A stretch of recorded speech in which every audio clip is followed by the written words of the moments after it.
The Iranian Foreign Minister Abbas Araghchi arrived in Saudi Arabia this week as part of a diplomatic tour aimed at shoring up ties with Iran's Arab neighbors. Earlier, he had gone to both Beirut and Damascus, meeting with the leaders of Lebanon and Syria, and all of this as anticipation builds for Israel's potential retaliation against Iran for the recent ballistic missile strikes. In Riyadh, the Saudi capital, Araghchi met with the Saudi Foreign Minister Faisal bin Farhan as well as the Crown Prince Mohammed bin Salman. After meeting the Saudi leadership, this is what he said, and I quote, "I hope that these consultations can lead to better conditions for Palestine and Lebanon and establish peace in the region." The visit by Araghchi, the Iranian foreign minister, to Saudi Arabia showcased a more neutral approach to the region's troubles amongst Gulf Arab countries.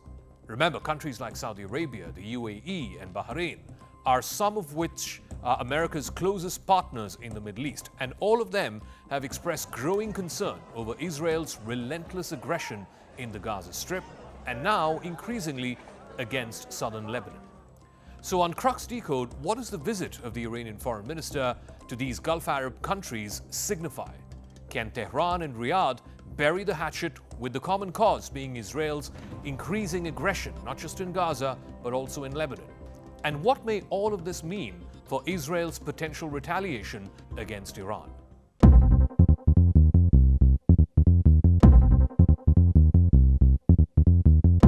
Saudi Arabia and Iran have had a long history of bitter rivalry, but they reached a new agreement in March 2023 which reduced tensions in the Persian Gulf. It also opened the door to high-level diplomatic contacts, including the meetings that we saw this week in Riyadh. The ongoing war in Gaza has further complicated the dynamics between Iran and Saudi Arabia. As Israel intensifies its military operations against Hamas, both countries have expressed solidarity with the Palestinian cause. This shared interest has provided a platform for cooperation as both countries are advocating openly now for an independent Palestinian state. This is a goal that resonates deeply both in Iran and in Saudi Arabia. It plays well within their respective domestic political constituencies. Iran has historically positioned itself as a champion of the Palestinian state. In fact, it has provided outright support to groups like Hamas and Hezbollah.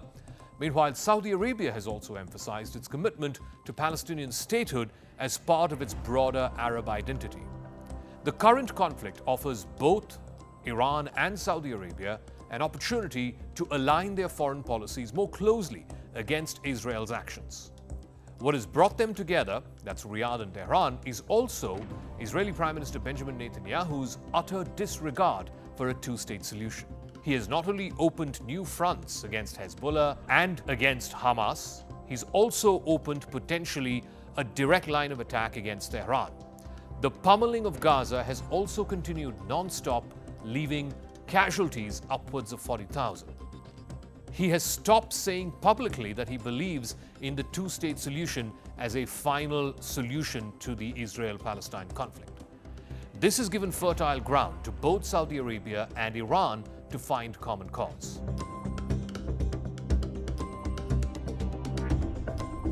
Both Iran and Saudi Arabia share a profound discontent with Netanyahu's administration for the hardline stand he's taken against Palestinians. But more importantly, they're also miffed with the Israeli government's reluctance to engage in any serious fashion to try and find a ceasefire in Gaza. For the last year since the war began, the United States, along with its Arab partners like Egypt and Qatar, have been trying, very unsuccessfully, for a ceasefire that would put a halt to the hostilities. The Israeli government's approach has been characterized by expansionist policies both in the West Bank and in Gaza, and a lack of a genuine effort towards establishing a viable Palestinian state. This situation has galvanized both Tehran and Riyadh. In fact, they're voicing their opposition much more aggressively. They're framing their diplomatic engagement between Riyadh and Tehran as part of a broader struggle for Palestinian rights. The alignment on this issue is very significant because it highlights not just regional adversaries and how they can find common ground, but also underscores potentially the collaborative efforts that they can make towards bringing these two traditional rivals together. As both nations navigate their historical animosities, their mutual support for Palestine could be a catalyst for deeper cooperation. Iran's ISNA news agency also reported that Abbas Araghchi, his regional tour, it sought to end Israeli crimes in both Gaza and Lebanon. Araghchi also met with top Lebanese officials in Beirut on Friday and also with President Bashar al-Assad of Syria in Damascus on Saturday.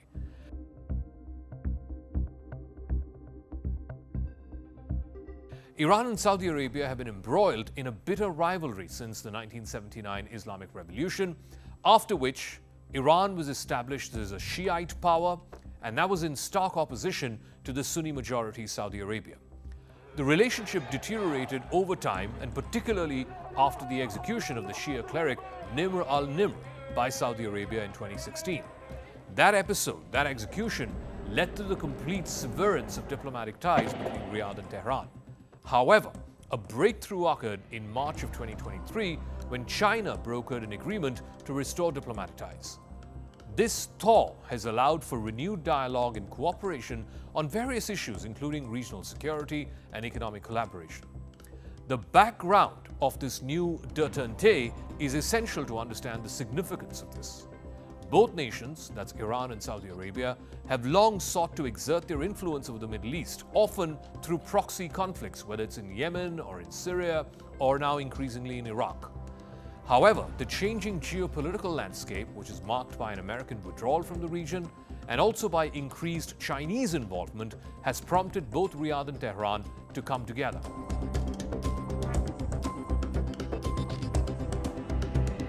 China's involvement in brokering the recent rapprochement between Iran and Saudi Arabia cannot be overstated.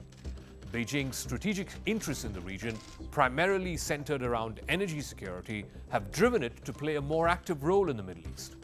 So by facilitating dialogue between these two rival powers, Iran and Saudi Arabia, China is hoping to stabilize this region, which is crucial for China's own energy imports.